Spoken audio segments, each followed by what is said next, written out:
Hello students, again welcome to polytechnic classes. मेरा नाम अंकित है। जैसा कि आज से मैंने प्रॉमिस किया था, मैं भी आपको जो आपके चैप्टर्स बचे हैं आरसीसी ड्राइंग में, उसका मैं एक वन लाइनर रिवीजन आपके लिए लाऊंगा ताकि आपकी तैयारी अच्छी से अच्छी हो सके। तो मैं कॉलम और कॉलम फुटिंग का भी आपको वन लाइनर करा रहा हूँ और रिटेनिंग बॉल का भी मैं रात तक डाल दूंगा। तो आपको ईजिली कल दोपहर में आपका पेपर है, आपको एक नज़र बस देखना है, क्वेश्चन आपके ईजिली कवर अप हो जाएंगे। बाकी सचिन सर वाली आरसीसी आपने देखी होगी, तो थ्योरी आपका जो मैक्सिमम पार्ट है वो आई थिंक कवर खत्म हो चुका है। जिन लोगों ने नहीं देखा है वो एक बार मैं फिर से रिक्वेस्ट कर रहा हूँ, आप फास्ट फॉरवर्ड करके एक बार सचिन सर के सारे वीडियोस और जितने मैं बना रहा हूँ आप ये सारे देख लीजिए। आपका पेपर इससे बाहर कहीं नहीं आने वाला, ठीक है। और सबसे अच्छी बात, आपका एक ही से दो सब्जेक्ट की तैयारी होगी, आरसीसी ड्राइंग और आरसीसी थ्योरी, ठीक है। तो चलिए कॉलम एंड कॉलम फुटिंग का क्वेश्चन नंबर 1 देख लेते हैं, वन लाइनर सीरीज़ का। पहला क्वेश्चन है, यहाँ पर स्तंभ नहीं आएगा। वह ऊर्ध्व सदस्य जो मुख्यतः अक्षीय भार वहन करता है कहलाता है। That vertical member which is carrying mainly axial load is termed as. देखिए सीधी सी बात है, एक्सियल लोड, ठीक है। किसी स्ट्रक्चर के एलिमेंट पर, मेंबर पर अगर एक्सियल लोड आ रहा है, एक्सिस इसकी लॉन्गिट्यूडनल एक्सिस ये होगी, लंबाई वाली अक्ष, तो जो उसकी अनुदैर्ध्य अक्ष है, लंबाई वाली अक्ष है, उस पर जो लोडिंग आ रही है इसके पैरेलल, थोड़ा हट के भी लगेगी तब भी इसके पैरेलल ही रहेगी, वो कहलाएगा मेंबर, ठीक है। ये है एक्सियल लोडिंग। जब फ्लेक्सुरल लोडिंग लगे या इसकी लॉन्गिट्यूडनल एक्स के परपेंडिकुलर लोडिंग लगे तो ये कहलाती है बीम, ठीक है। यही बेसिक डिफरेंस है कॉलम और बीम में। आप खड़े कॉलम को हॉरिजॉन्टल कर दो, वो बीम हो जाएगी, एक शेप उसका बीम जैसे ही आ जाएगा, बस लोडिंग का अंतर। अगर लोडिंग परपेंडिकुलर लग रही है तो वो कॉलम कहलाएगा, ठीक है। इसी तरह से आपने स्ट्रट और टाई पढ़ा होगा, लोडिंग में चेंज होने के साथ उनमें लोडिंग उसके एक्सियल मेंबर के थ्रू ही ट्रांसफर होती है, इसीलिए वो ट्रस और स्ट्रट और टाई कहलाते हैं, ठीक है। आगे चलते हैं। क्वेश्चन नंबर 2 हमें दिया है, यदि L इफेक्टिव अपॉन B का अनुपात 12 से कम है तो कहलाता है। If the ratio of L effective upon B is less than 12 then it is called. देखिए ध्यान रखिएगा, शॉर्ट कॉलम, लॉन्ग कॉलम, ठीक है, इतना ही आपके सिलेबस में है। तो जिस कॉलम का इफेक्टिव लेंथ, ठीक, प्रभावी लंबाई के आगे क्वेश्चंस मैंने लगाए हैं तो आप उनको देखना। इफेक्टिव लेंथ अपॉन B यानी कि जो उसकी चौड़ाई है, ठीक है, मतलब उसकी जो भी कॉलम है उसकी जो भी विड्थ है, ठीक है।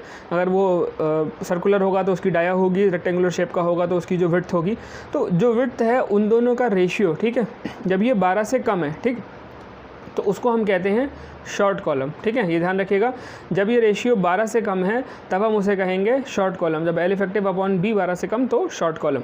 अगला क्वेश्चन, यदि L एक स्तंभ का प्रभावी लंबाई हो और B न्यूनतम पार्श्व माप हो तो वह स्तंभ एक लंबे स्तंभ की तरह व्यवहार करेगा यदि L अपॉन B का अनुपात हो, ठीक है। देखो पीछे वाले क्वेश्चन को घुमा के पूछा गया, L एक स्तंभ की प्रभावी लंबाई है, B न्यूनतम पार्श्व माप है, ठीक है। पार्श्व माप क्या होता है, जैसे सर्कुलर के केस में तो एक ही रहती है, ठीक, पर अब अगर रेक्टेंगुलर आप लोगे, मान लीजिए, वैसे तो रेक्टेंगुलर कॉलम नहीं बनते, या तो स्क्वायर बनते हैं या हेक्सागोनल बनते हैं या फिर सर्कुलर बनते हैं। इन केस अगर मान लीजिए आपने रेक्टेंगुलर शेप का कॉलम लिया, ठीक है, तो इसमें लीस्ट न्यूनतम पार्श्व माप कौन सी होगी, ये वाली, जो साइड छोटी होगी वो न्यूनतम पार्श्व माप होगी, तो आप वही वाली साइड लोगे जो न्यूनतम होगी, ठीक है। सर्कुलर के केस में कहीं भी लो, डाया सब तरफ बराबर होगा तो वो केस आएगा ही नहीं इसमें, ठीक है। तो ऐसे केस में जब आपका जब आपका रेशियो इफेक्टिव लेंथ और न्यूनतम पार्श्व माप का 12 से ज़्यादा होता है तो आप उसको लॉन्ग कॉलम कहलाते हैं, ठीक है, या लंबे स्तंभ की कैटेगरी में रखते हैं, ठीक। अगला क्वेश्चन, यदि स्तंभ की लंबाई इसके न्यूनतम पार्श्व माप की 3 गुना हो तो इसे कहा जाएगा। If the height of column is less than 3 time of its least little dimension then it is said. देखो जब कॉलम की ऊंचाई, ठीक है, इसकी जो लेटरल डायमेंशन है इसकी 3 गुना से कम हो, ठीक। थोड़ा सा इमेजिन करना, यहाँ पर बस इमेजिनेशन चलता है कि जैसे आपकी कॉलम की जो लंबाई है अगर वो इसकी पार्श्व माप की 3 गुना कर दो, ये जो चौड़ाई है, जो भी न्यूनतम पार्श्व माप है उसके 3 गुना से भी कम है, तब हम उसको पेडेस्टल या चौकी कहेंगे, ठीक। और पेडेस्टल और चौकी की खास बात है कि इनका फेलियर सिर्फ क्रशिंग से होता है, ये क्रशिंग से या कुचल कर फेल होते हैं, ठीक, कुचल जाते हैं ये बकल नहीं करते, ठीक है। इनके साथ एक बात ध्यान रखिएगा, ठीक। तो अगले देख लेते हैं, क्वेश्चन नंबर 5 हमें दिया है, जब स्तंभ पर आ रहे भार की क्रिया रेखा स्तंभ की ऊर्ध्वाधर रख के संपाती नहीं होती इसे कहा जाता है। देखो कॉलम की जो एक्सियल एक्सिस होती है वो क्या होती है, सेंटर से जाती है इसकी लॉन्गिट्यूडनल एक्सिस, इस अक्ष के संपाती यानी इस अक्ष के पैरेलल ना होकर कहीं भी इधर उधर लगा दिया आपने, ठीक है। इस अक्ष से हटा के, इस अक्ष तो एक बिंदु पर ही आएगा किसी, अब उस सरफेस के अराउंड आपने कहीं भी और रख दी तो वो कॉलम क्या कहलाएगा, एक्सेंट्रिक लोडेड कॉलम, ठीक है। उत्केंद्रीय भारित स्तंभ, ध्यान रखिएगा, उत्केंद्रीय भारित स्तंभ वही होगा जिसमें एक्सियल पॉइंट से हटा के, सेंट्रल एक्सिस से हटा के कहीं भी आप लोडिंग लगा दो कॉलम पे, वो उत्केंद्रित कॉलम। और ध्यान रखिएगा उत्केंद्रित कॉलम हमेशा बकलिंग में फेल होता है, ठीक, यानी व्याकुंचन के कारण बकलिंग में कॉलम वो वाला फेल होता है जिस पे एक्सेंट्रिक लोडिंग आती है, ठीक है। चलिए अगला क्वेश्चन देखते हैं। क्वेश्चन नंबर 6 दिया है, स्तंभ में सीधे संपीड़ित प्रतिबलों के साथ साथ बंकन प्रतिबल भी उपजते हैं जो तनन प्रतिबल को उत्पन्न करते हैं। देखिए क्वेश्चन में कहा गया है कि स्तंभ पर सीधे संपीड़न प्रतिबल, जैसे आपने किसी कॉलम के ऊपर मान लीजिए लोड लगाया, ठीक है। अब इस लोड लगाने की वजह से डायरेक्ट कंप्रेसिव स्ट्रेस जनरेट होगी, नीचे को दबने की टेंडेंसी रखेगा, पर इसके साथ साथ क्या होगा, इसमें बेंडिंग भी जनरेट होगी। क्यों? क्योंकि ये एक्सेंट्रिक लोडिंग कॉलम है। हम जहाँ जो हम बात कर रहे हैं, हम क्या बात कर रहे हैं, हम बात कर रहे हैं सीधे संपीड़न प्रतिबलों के साथ बंकन प्रतिबल भी उपजते हैं। याद रखिएगा, जब संपीड़न प्रतिबल सीधे यानी डायरेक्ट स्ट्रेसेस के साथ जब बेंडिंग भी जनरेट होगा तब वो आपका कॉलम एक्सेंट्रिक लोडिंग होगा। जब आपका कॉलम सिर्फ डायरेक्ट कंप्रेशन के अंडर होगा तो वो एक्सियली लोडेड कॉलम होगा। इसको थोड़ा समझ लेते हैं क्योंकि ये क्वेश्चन आने के चांसेस बहुत ज़्यादा हैं। देखिए आपका कॉलम कुछ इस तरीके से बना हुआ है, ठीक। ये आपके कॉलम की सेंट्रल एक्सिस है या लॉन्गिट्यूडनल एक्सिस है, ठीक है। अब इस एक्सिस के ठीक पैरेलल एक लोड लगा हुआ है, ठीक है, जो इसके पैरेलल ठीक या इसके ठीक पॉइंट पे लोड लगा है, जो इस एक्सिस से ही ट्रांसफ़र हो रहा है नीचे, ठीक है।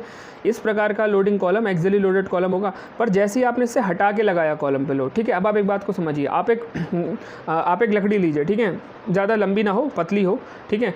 अगर आप उसके बिल्कुल सेंटर में लोड लगाएंगे तो वो पूरी तरह से लोड सेंटर से ट्रांसफ़र होगा, वो क्रश होगी। पर जैसे ही आप दाएँ लोड लगाएंगे ये बाहर को मुड़ने की टेंडेंसी दिखाने लगेगा, ठीक है, बकल होने लगेगा, उसी को कहते हैं बकलिंग। तो जहाँ पर बेंडिंग और डायरेक्ट दोनों आते हैं, ठीक है, बेंडिंग भी आता है और डायरेक्ट स्ट्रेसेस भी आते हैं, उस केस में आपका वो कॉलम एक्सेंट्रिक लोडेड कॉलम होता है। और जब सिर्फ डायरेक्ट स्ट्रेसेस आते हैं, बेंडिंग नहीं आता, उस केस में हम मान के चलते हैं आपका कॉलम एक्सियली लोडेड कॉलम है, बिल्कुल उसकी अक्ष पे ही वो लोडिंग आ रही है, ठीक है। अगला क्वेश्चन देख लेते हैं। स्तंभ पर अत्यधिक भार आने पर छोटा स्तंभ पर तथा दीर्घ स्तंभ भार आने पर पहले ही फेल। अब देखिए कॉलम फेल कौन सा कहाँ पर होता है, तो छोटा स्तंभ या शॉर्ट कॉलम होता है। पीछे मैंने बताया था अभी कौन सा शॉर्ट कॉलम जिसका रेशियो कम होता है, तो वो संपीड़न भार से, ठीक है, डायरेक्ट स्ट्रेसेस से फेल होता है। और जो लंबा कॉलम होता है वो व्याकुंचन या बकलिंग के कारण फेल होता है। मतलब लंबे कॉलम पर जब आप लोड लगाएंगे तो जो उसकी ये एक्सिस है ये फेल हो जाएगी, बाहर की तरफ को बकल कर जाएगी, ठीक। अगला, स्तंभ सादा कंक्रीट से बनाए जा सकते हैं यदि इनकी प्रभावी लंबाई इनकी न्यूनतम पार्श्व माप से अधिक ना हो। कॉलम में be made of plain concrete if there effective length does not more than its least lateral dimension, ठीक है। देखो कॉलम अगर पूरी तरह से कंक्रीट का बनाया जाए, ठीक, प्योरली कंक्रीट का, उसमें स्टील बार्स ना डाली जाए, तो किस डायमेंशन तक का कॉलम आप बना सकते हैं। तो उसके लिए जो उसकी इफेक्टिव लेंथ है वो उसकी लेटरल डायमेंशन के 3 गुना से अधिक ना हो, ठीक। बात को समझिए, जब आपके कॉलम की जो भी डायमेंशन है, ये लीस्ट डायमेंशन, लेटरल डायमेंशन, ठीक है, पार्श्व माप, उस पार्श्व माप के 3 गुना से अधिक कॉलम की ऊंचाई ना हो तो आप सीधे सादे कंक्रीट से भी कॉलम बना सकते हैं। आप उसमें अगर रिइंफोर्समेंट नहीं कर रहे हैं तब भी बन जाएगा, ठीक है। अगला, दीर्घ स्तंभ पर सिरों के पर भीतर आलम रहित ऊंचाई इसके न्यूनतम पार्श्व माप के गुना से अधिक नहीं होनी चाहिए। The unsupported length of a long column between and, यहाँ पर एंड होगा, ये एंड है, between and restraints should not exceed under dash times the lateral dimension of the column, ठीक है। जो अनसपोर्टेड लेंथ कॉलम की होती है, ठीक है, जो उसके दोनों एंड रिस्ट्रेंट्स है जिनसे वो फिक्स है, वो उसकी लीस्ट लेटरल डायमेंशन या जो न्यूनतम उसकी पार्श्व माप है उससे कितने गुना अधिक नहीं होनी चाहिए, 60 गुना से ज़्यादा नहीं अधिक होनी चाहिए। ये न्यूमेरिकल वैल्यूज़ आपको ऐसे ही याद करनी पड़ेंगी। ये कुछ एम्पेरिकल फार्मूलाज हैं जो एक्सपेरिमेंट करके निकाले गए हैं, तो आप इन चीज़ को ऐसे ही वैल्यूज़ के साथ याद कर लीजिएगा। आगे ऐसे क्वेश्चन में जानबूझ के लगाएं क्योंकि ये क्वेश्चन आएंगे, ज़रूर आएंगे। अगर कॉलम के क्वेश्चन आ रहे हैं तो ये क्वेश्चन 100% आएंगे। देखिए स्तंभ की न्यूनतम परिभ्रमण त्रिज्या ज्ञात की जाती है। आपने लीस्ट रेडियस ऑफ जायरेशन पढ़ा होगा, तो लीस्ट रेडियस ऑफ जायरेशन निकालते हैं अंडर रूट जो आपका आई मिनिमम होता है inertia minimum upon area, cross sectional area, ठीक है। इससे आपका निकलता है स्तंभ की न्यूनतम परिभ्रमण त्रिज्या, ठीक। अगला, अग्नि तथा जल के संपर्क में आने वाले स्तंभ के लिए न्यूनतम कंक्रीट आवरण। अब देखिए मिनिमम जो कंक्रीट की कवरिंग ली जाती है ऐसे कॉलम जो कि फायर या फिर वाटर के कांटेक्ट में आ रहे हैं और रेगुलर कांटेक्ट में है, ठीक है, तो इस तरह के कॉलम में जब मिनिमम कवरिंग लोगे वो 50 mm की लोगे। वैसे आप 40 mm रखते हो, यहाँ पर 50 mm रखोगे, ठीक है। अगला क्वेश्चन 12 में दिया है, स्तंभ के लिए न्यूनतम कंक्रीट आवरण या छड़ का व्यास जो भी अधिक हो लिया जाता है, ठीक। अब देखो मैंने बोला ना स्तंभ के लिए न्यूनतम कंक्रीट आवरण तो न्यूनतम हम लेते हैं 40 mm, ठीक है, 40 mm या छड़ का व्यास जो भी अधिक हो। अब 40 mm से बड़ी छड़ें मोस्टली केसेस में यूज़ नहीं होती, तो 40 mm या फिर छड़ का व्यास अगर अधिक है, उससे ज़्यादा है, तो भी आप उसका फिर जो छड़ का व्यास है वो लोगे, जो भी दोनों में से अधिक होगा वो यूज़ करोगे, ठीक है। अगला, स्तंभ में कंक्रीट डालने के लिए कंक्रीट को डालने तथा कुटाई की समस्या के कारण अनुदैर्घ्य छड़ों का क्षेत्रफल, ठीक है। अब स्तंभ में देखो जब आप कंक्रीट डाल देते हो, ठीक है, अब आप क्रॉस सेक्शनल एरिया अगर किसी कॉलम का देखोगे, मान लो सर्कुलर कॉलम ही है, तो इसमें स्टील की बार्स इधर इधर पड़ी होंगी, ठीक है। अब ये जो स्टील की बार्स पड़ी हैं इनको आप किसी एक लेटरल टाई से बांधोगे भी, ठीक। तो अब क्या होगा कि इसमें कुटाई करने के लिए आपको रैमिंग करने के लिए प्रॉपर जगह नहीं मिलेगी, ठीक है। तो उसके लिए ये वैल्यू बताई गई कि मिनिमम आप कितना, आपको रीइंफोर्समेंट अधिक से अधिक तक कितना रखना है, ठीक है। तो स्तंभ में कंक्रीट कॉलम डालने तथा कुटाई की समस्या का अनुदैर्ध्य खंडों का, अनुदैर्ध्य छड़ों का क्षेत्रफल जो लॉन्गिट्यूडनल बार हैं उनका एरिया 4% तक लिया जाता है, परंतु ये 6% तक अधिकतम। यहाँ ये चीज़ मेरा लिखने का कारण ये है, अगर आपसे कभी मैक्सिमम पूछे तो आप 6% लगाओगे, और जनरल केस में पूछे तो 4% इसका सही आंसर है। जनरल केसेस में हम 4% तक जो क्रॉस सेक्शनल एरिया ऑफ बार होता है वो total cross sectional area of column, ये आपका total cross sectional area of column है। इसके अंदर जो बार्स लग रही हैं उनका जो टोटल एरिया है वो उसके 4% तक वेरी करता है, या उतने तक हम रेंज रख लेते हैं उसकी, ठीक है। अगला क्वेश्चन हमें दिया है, स्तंभ के मुख्य छड़ों का न्यूनतम व्यास, ठीक, न्यूनतम व्यास से कम नहीं होना चाहिए। The minimum diameter of longitudinal bars in column should not be less than. अब आप सिंपल सा क्वेश्चन आप समझ गए होंगे, स्तंभ के न्यूनतम मुख्य छड़ों का न्यूनतम व्यास 12 mm, वैल्यू आपको ये याद रखनी है, ठीक है। अगला, the range of diameter of main reinforcement bar of a column is. अब जो मेन रीइंफोर्समेंट बार होती है उसकी डाया की रेंज जो कॉलम के केस में हम रखते हैं वो 12 mm से 50 mm के बीच रखते हैं, ठीक है। अगला क्वेश्चन, आरसीसी स्तंभ में मुख्य प्रबलन का न्यूनतम प्रतिशत है, ठीक। यही मैंने मैक्सिमम वाला बताया था। मिनिमम वाले केस में जो आपका परसेंटेज होगा वो 0.8%। जो मिनिमम आप रीइंफोर्समेंट अगर दे रहे हो तो आपका 0.8% रीइंफोर्समेंट आपको देना ही देना है, ठीक है।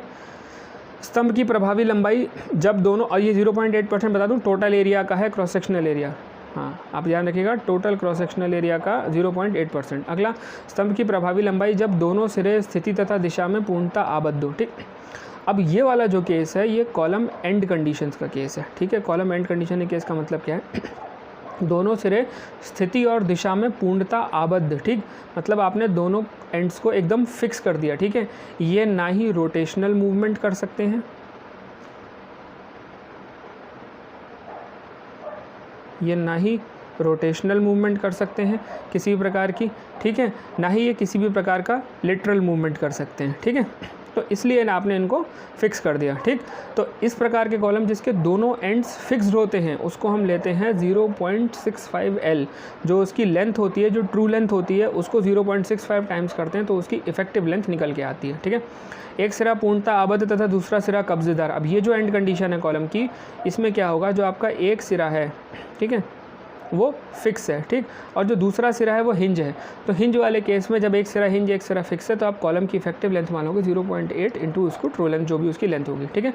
अगला देखते हैं, हाँ अगर दोनों सिरे हिंज हों तो एल इफेक्टिव बराबर एल हो जाता है, ठीक है, उसको याद रखिएगा, एल इफेक्टिव बराबर एल हो जाता है दोनों हिंज के केस में।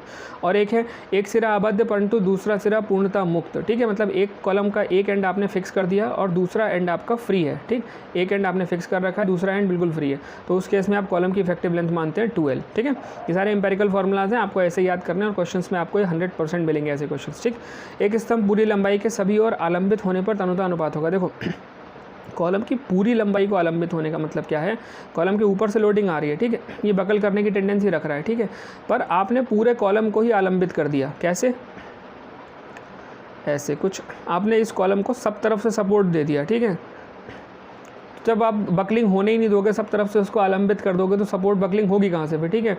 तो तनुता अनुपात होगा 0, ठीक, इस केस में जब शुद्ध स्तंभ पूरी लंबाई में सभी ओर से आलंबित होगा उस केस में, ठीक। अगला, स्तंभ की प्रभावी लंबाई व न्यूनतम पार्श्व माप का अनुपात कहलाता है। ये आप जानते होंगे, पीछे मैंने बताया था अभी, स्तंभ की जो प्रभावी लंबाई है और जो न्यूनतम पार्श्व माप है उसका रेशियो कहलाता है स्लेंडरनेस रेशियो या तनुता अनुपात, और फॉर्मूला इसका होता है K बराबर L effective upon R minimum, ठीक है। K को हम कहते हैं स्लेंडरनेस रेशियो, ठीक है, और जो L इफेक्टिव वो आप जानते हैं प्रभावी लंबाई, और R मिनिमम जो होता है वो न्यूनतम परिभ्रमण त्रिज्या या न्यूनतम जो भी लीस्ट या न्यूनतम पार्श्व माप जो भी होगी, ठीक है। अगर सर्कल होगा तो परिभ्रमण त्रिज्या होगी या फिर माप होगी, अगर कोई और साइज़ होगी तो उस केस में वो L effective upon R minimum का फॉर्मूला यूज़ होगा, ठीक है। अगला क्वेश्चन दिया है हमें, IS 456/2000 के अनुसार स्तंभ के मुख्य प्रबलन के लिए न्यूनतम स्पष्ट आवरण होता है। According to IS 456/2000 the minimum clear cover of the main reinforcement of column. इसे पीछे मैं बता चुका हूँ, कॉलम के केस में आप 40 mm का जनरल कवर लेते हैं, अगर फायर और वाटर है तो 50 mm कर देते हैं, ठीक। अगला, IS 45/2000 के अनुसार वृत्ताकार और आयताकार स्तंभ में अनुदैर्ध्य छड़ों की न्यूनतम संख्या, ठीक है। अनुदैर्ध्य छड़ों की न्यूनतम संख्या क्या होता है, जैसे आपने वृत्ताकार को स्तंभ लिया, ठीक, तो सर्कुलर कॉलम में हम कभी भी 4 बार नहीं डालते, ठीक है। सर्कुलर कॉलम के केस में हम कभी भी 4 बार नहीं डालते, हम मिनिमम 6 बार इसके कॉर्नर्स पे डालते हैं, ठीक है, ताकि बकलिंग से रिस्ट्रेन रहे। और जो अगर आप आयताकार या सर्कुलर या स्क्वायर शेप का कॉलम बना रहे हो तो आप इसके कॉर्नर्स पर तो ये मिनिमम बार्स डालोगे, बीच में एज अ रिक्वायरमेंट आप ज़रूरत हो तो आप डाल सकते हो। तो वही यहाँ बताया गया है कि मिनिमम नंबर ऑफ बार्स वृत्ताकार के केस में 6, आयताकार के केस में 4, ठीक है। स्तंभ के पार्श्व प्रबलन के लिए बहुभुजाकार छल्लों का प्रयोग किया जाता है। इन बहुभुजाकार छल्लों की अधिकतम भुजाएं हो सकती है। देखो पॉलीगोनल लिंक्स क्या होते हैं ना, जब आप किसी कॉलम के जैसे ये मान लीजिए बार्स हैं, आप इनको आपस में बांधोगे, ठीक है, तो लेटरल टाइज लगती हैं, ठीक। अब आप सर्कुलर शेप में बांध सकते हो, आपने स्क्वायर किया तो आप इसको स्क्वायर शेप में ही बांध पाओगे, रेक्टेंगल किया तो रेक्टेंगुलर शेप में। तो जब आप मल्टीपल फेसेस वाला कोई कॉलम बनाते हो तो जो अधिकतम पॉलीगोनल वाला लिंक जो रिकमेंडेड है वो आप 8 फेस से ज़्यादा का नहीं, ठीक है। मतलब 8 फेस अगर मैं ऐसे करके बनाऊँ, अभी तो ऑक्टागन शायद ना बने मुझसे, तो 8 फेस वाला जो बनेगा वो आपका अधिकतम होगा, उससे ज़्यादा का आप टाई नहीं लगाते, ठीक है। तो अधिकतम इतनी भुजाएं पार्श्व प्रबलन या लेटरल रीइंफोर्समेंट के लिए या साइड रीइंफोर्समेंट के लिए प्रयोग की जाती है, ठीक। अगला क्वेश्चन हमें दिया है, स्तंभ की परिधि पर मुख्य छड़ों की अधिकतम क्षैतिज दूरी होती है। The maximum horizontal distance of main bar at the circumference of column is, ठीक है। जो हॉरिजॉन्टल डिस्टेंस होती है मेन बार्स की, जैसे आपने, मैं कॉलम का लॉन्गिट्यूडनल सेक्शन आपको दिखा रहा हूँ, ठीक है। तो जो मेन बार्स हैं उनके बीच की जो हॉरिजॉन्टल डिस्टेंस है, ठीक है, तो सर्कमफ्रेंस पर मतलब जो उसकी परिधि है एक सर्कल की, अगर आप क्रॉस सेक्शनल एरिया देखें तो जो कॉलम इसमें अंदर जो बार्स पड़ी हुई हैं, ठीक है, तो उनके बीच की जो हॉरिजॉन्टल दूरी है, ठीक है, वो जो अधिकतम होती है हॉरिजॉन्टल डिस्टेंस, वो 300 mm से ज़्यादा गैप हम छड़ों के बीच में नहीं रखते, ठीक है। अगला question, in a reinforced concrete column helical reinforcement is used, then the minimum number of main bars will be। helical reinforcement क्या होता है, अभी मैं आगे मैंने क्वेश्चन भी इसका लगाया इसलिए कि जो आपका जो कॉलम होता है ना, कॉलम बकल ना करे, इसके लिए आप कॉलम के अंदर reinforcement देते हैं, ठीक। ये जो मैं बार्स बना रहा हूँ इसके अंदर, ठीक है, अब ये बकल ना करे तो इसके लिए इन बार्स को आपस में बांधा जाता है। क्यों बांधा जाता है? ताकि ये एक सिंगल यूनिट की तरह, एक सिंगल एंटिटी की तरह बिहेव करें। अगर ये अलग अलग होंगी, इन पे लोड आएगा तो हो सकता है ये इधर बकल कर जाए, ये उधर बकल कर जाए, ये इधर बकल कर जाए, तो उन सबको आपस में बांधा जाता है ताकि एक सिंगल यूनिट की तरह काम करें, ठीक है। तो अब उस केस में क्या है कि जो हॉरिजॉन्टल हेलिकल रीइंफोर्समेंट है, तो इसको बांधने के 2 तरीके हैं, ठीक। पहला तरीका, आप नॉर्मल लेटरल टाई से बांधो, जैसे ये मान लीजिए 2 बार्स हैं, आपने इनको आपस में इस तरीके की टाइज से आपस में बांध दिया, ठीक है। दूसरा तरीका है, आप इनको स्पाइरल, हेलिकल, कई नाम से जाना जाता है उसको, ठीक है, सर्पिल प्रबलन, इस तरीके की स्पाइरल बार से बांधते चले, मतलब ऊपर से लेकर नीचे तक ऐसे स्पाइरल शेप में बांधते चले जाते हैं, तो एक सिंगल बार को लपेट दिया जाता है चारों तरफ, तो वो होती है हेलिकल रीइंफोर्समेंट, ठीक है। तो helical reinforcement is used then the minimum number of main bars will be, तो मिनिमम बार कितनी होंगी? 6, ठीक है। हेलिकल रीइंफोर्समेंट यूज़ करने के लिए आपको 6 बार कम से कम प्रयोग करनी पड़ेंगी। 4 बार वाले केस में आप हेलिकल रीइंफोर्समेंट नहीं डालते, ठीक है। अगला, प्रबलित कंक्रीट स्तंभ में पार्श्व बंधक का प्रयोग निम्न को प्रतिरोधित करने के लिए किया जाता है। देखो, lateral tie in RCC column are use to resist, मैंने पीछे बताया था अभी, कॉलम को एक सिंगल यूनिट बनाने का क्या कारण है? ताकि कॉलम बकल ना करे। तो वही चीज़ है, आप जो लेटरल टाई बनाओ, चाहे हेलिकल रीइंफोर्समेंट दो, हेलिकल ये वाला और लेटरल टाई जिसमें आप सिंपली बांध देते हो, ठीक है, तो उसमें क्या है, वो क्यों दिया जाता है? ताकि बकलिंग ऑफ लॉन्गिट्यूडनल एक्सेस ना हो, छड़ों का व्याकुंचन रोकने के लिए, अनुदैर्घ्य छड़ों का व्याकुंचन रोकने के लिए, ठीक है। अगला, कंक्रीट स्तंभ में पार्श्व प्रबलन कितने तरह से दिया जाता है? मैं पीछे बता चुका हूँ 2 तरीके से, लिंक्स और टाई बार, हेलिकल और स्पाइरल बार, पीछे मैंने ऊपर बताया था, ठीक। अनुदैर्घ्य पार्श्व प्रबलन का अंतराल पिच निम्न में से जो न्यूनतम हो उससे अधिक नहीं। देखो पिच क्या होती है, आप चाहे लेटरल टाइज दो, ठीक है, या फिर आप हेलिकल रीइंफोर्समेंट दो, ठीक। एक के बार के सेंटर से दूसरी बार के सेंटर तक, दूसरे से तीसरे बार के सेंटर तक, जैसे यहाँ पर इस बार का कुछ भी डायमीटर होगा, उसके डायमीटर से दूसरे डायमीटर के सेंटर तक, फिर तीसरे के, चौथे के, ये इनकी पिच कहलाती है, ठीक है। अब पिच मिनिमम जब आप पार्श्व प्रबलन देते हो तो पिच निम्न में से जो भी न्यूनतम हो उससे अधिक नहीं होनी चाहिए। तो पिच की क्या क्या कंडीशंस होती है आपको ये पता होनी चाहिए, ठीक है। तो पहली जो कंडीशन होती है वो स्तंभ का न्यूनतम पार्श्व माप, आपका अगर कॉलम रेक्टेंगुलर शेप का है तो जो भी उसका क्रॉस सेक्शनल एरिया मिनिमम होगा जिस साइड पर, उसकी वो न्यूनतम पार्श्व माप होगी। पहली कंडीशन आपको ये रखनी है, ठीक है। उसके बाद दूसरी रखनी है, मुख्य अनुदैर्घ्य छड़ के व्यास का 16 गुना, आपका डायमीटर ऑफ बार जो भी हो उसका आप 16 टाइम्स कर देना, उससे भी एक वैल्यू निकल के आएगी। तीसरी वैल्यू आएगी लेटरल रीइंफोर्समेंट छड़ के व्यास का 48 गुना, तो जो भी आपका लेटरल रीइंफोर्समेंट हो, चाहे वो टाई हो चाहे स्पाइरल हो, आप उसका 48 टाइम्स कर दो। और लास्ट है इस पर 300 mm, ठीक है। अब इन चारों में से जो भी मिनिमम आए उसको आप अपने पार्श्व प्रबलन की पिच मानोगे, ठीक है, उसी पिच को आप डिज़ाइन में यूज़ करोगे, ठीक। तो याद रखिए, ये वैल्यूज़ को एक बार नज़र मार लीजिएगा किस किस तरीके से आपको निकालते हैं, ठीक। अगला हमें दिया है तान छड़ों का व्यास लिया जाता है, ठीक है। डायमीटर ऑफ टाई बार से स्टेकनेस, अब देखो टाई बार मैंने बताया था अभी जो बांधने के लिए यूज़ होती है कॉलम को, वो 8 से 16 mm की रेंज तक वेरी करती हैं। और उसकी कंडीशन और है लगाने की कि मुख्य लंबिका छड़ के व्यास का 1/4 जो भी अधिक हो, ठीक।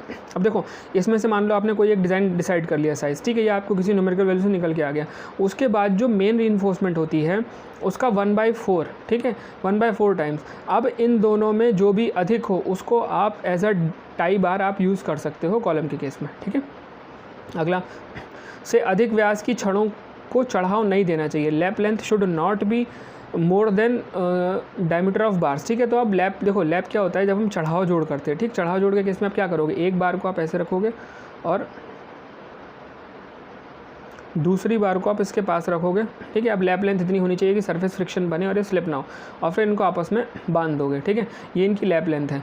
अब लैप लेंथ किस केस में नहीं करते, जब आपके बार का डाया 36 mm से ऊपर चला जाता है, ठीक। यहाँ पर आप सिर्फ फिर वेल्डिंग करते हो, ठीक है, लैप नहीं करते इसको, ठीक। क्वेश्चन नंबर 32 देख लेते हैं। क्वेश्चन नंबर 32 में हमें दिया है स्तंभों के लिए न्यूनतम चढ़ाव लंबाई गुज्जी छड़ों के लिए रखनी चाहिए। The minimum lap length should be kept for a double bars in a column. Double bar क्या होता है, जब आप एक कॉलम की लेंथ आपकी ख़त्म हो जाती है और आप दूसरा कॉलम स्टार्ट करते हो तो बार्स की लेंथ कुछ ऊपर रखते हो, ठीक है। तो वो जो कनेक्शन के लिए बार्स यूज़ होती हैं वो डबल बार्स कहलाती हैं। अब डबल बार्स के केस में क्या है कि जो डबल बार्स की मिनिमम लेंथ है, ठीक है, आप ऊपर से ही बार आएंगे, इधर से बार आएंगे, तो मिनिमम जो लैप लेंथ होनी चाहिए दो कॉलम के बीच में, ठीक है, वो रखी जाती है 48.5। असल में 5 यहाँ छूट गया, इसकी वैल्यू है 48.5, ठीक है। 5 डाया ऑफ बार है, तो इतनी मिनिमम लेंथ आपको रखनी ही पड़ेगी जब आप डबल बार्स का यूज़ करोगे, ठीक। तो स्टूडेंट्स ये थे क्वेश्चंस जो कॉलम एंड कॉलम फुटिंग से रिलेटेड मुझे इंपॉर्टेंट लगे और आपके क्वेश्चंस में एग्जाम्स में आने लायक हैं, क्योंकि ड्राइंग में आपके देखिए न्यूमेरिकल्स रिलेटेड या डिज़ाइन से रिलेटेड क्वेश्चंस हैं नहीं, ठीक है। तो बेवजह उसमें जाके आपका समय ख़राब करने से कोई फ़ायदा भी नहीं है और उतने डीप क्वेश्चंस आएंगे भी नहीं, क्योंकि वो आप ऑनलाइन इसमें सॉल्व नहीं कर सकते, ठीक। मेरा कॉन्सेप्ट सीधा सा है, जो पेपर में आपके आ सकता है वही बताया जाए, आपका समय ना ख़राब किया जाए। तो अगर ये वीडियो आपको अच्छा लगे तो अपने फ्रेंड्स के साथ शेयर करिएगा, ताकि अधिक से अधिक बच्चों को इससे फ़ायदा मिल सके और आगे आने वाले समय में हम जो नेक्स्ट वीडियो डालने वाले हैं उनकी भी इन्फॉर्मेशन उन्हें मिले, इसलिए आप भी चैनल को सब्सक्राइब जरूर कर लीजिएगा। Thank you.